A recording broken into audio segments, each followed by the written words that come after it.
Estimados amigos, ¿cómo están? Habiendo explicado ya esta parte de lo que son los derechos humanos, ahora nos toca ver las preguntas, ¿no? Bueno, siempre hemos repetido que de nada vale un buen fundamento teórico si no está acompañado de cosas de la práctica, ¿no? La práctica es importante. Hagamos algunas cuantas preguntas para ver cómo hemos captado la sesión del día de hoy. Muy bien, ¿de qué hemos hablado? De los derechos humanos, ¿sí o no? Claro. ¿Cuál fue el más grande aporte que dio Francia a la humanidad? La Declaración de los Derechos del Hombre y del Ciudadano, ¿no es cierto? Muy bien, en 1789.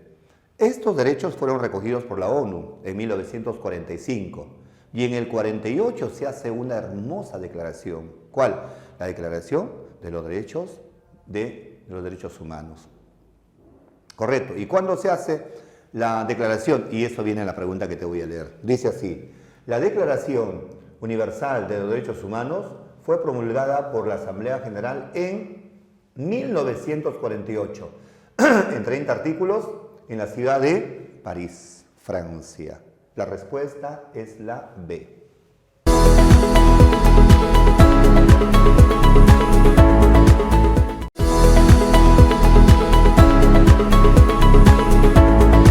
A través del devenir histórico, usted sabe muy bien, como hemos explicado en la clase, que hay tres clases de derechos. Tres. Uno, los derechos de primera generación, de segunda generación y tercera generación. Los derechos de primera generación son derechos que defienden el derecho de la persona, su libertad, su desarrollo, pero de la persona. La pregunta que voy a leer justamente va sobre eso que dice así: constituye un derecho de primera generación. ¿Correcto? Es el derecho, ¿qué cosa? A la vida. Eso te corresponde a ti. La respuesta es la C.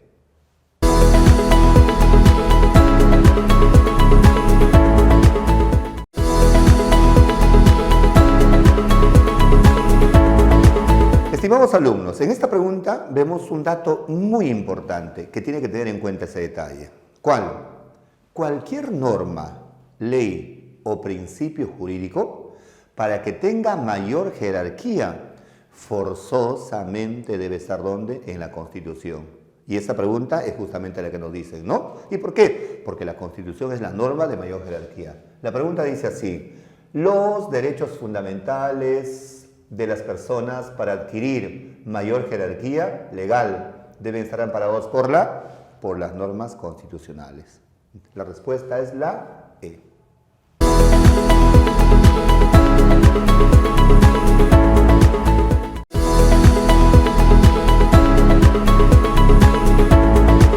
Muy bien, amiguitos lindos.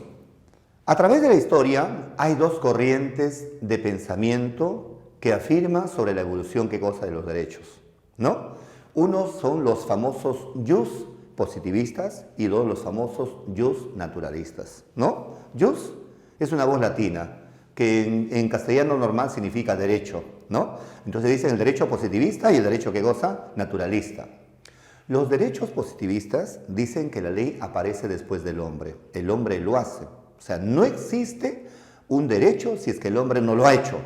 Y los naturalistas dicen, no, el derecho nace con la persona, es inherente al ser humano. Entonces, con eso ya tenemos ya nuestra respuesta, ¿no? Que dice así: considera que solo existen derechos después de planteadas las normas jurídicas. ¿Y esto quiénes son? Los jus positivistas. Eso es la respuesta, ¿qué cosa? D.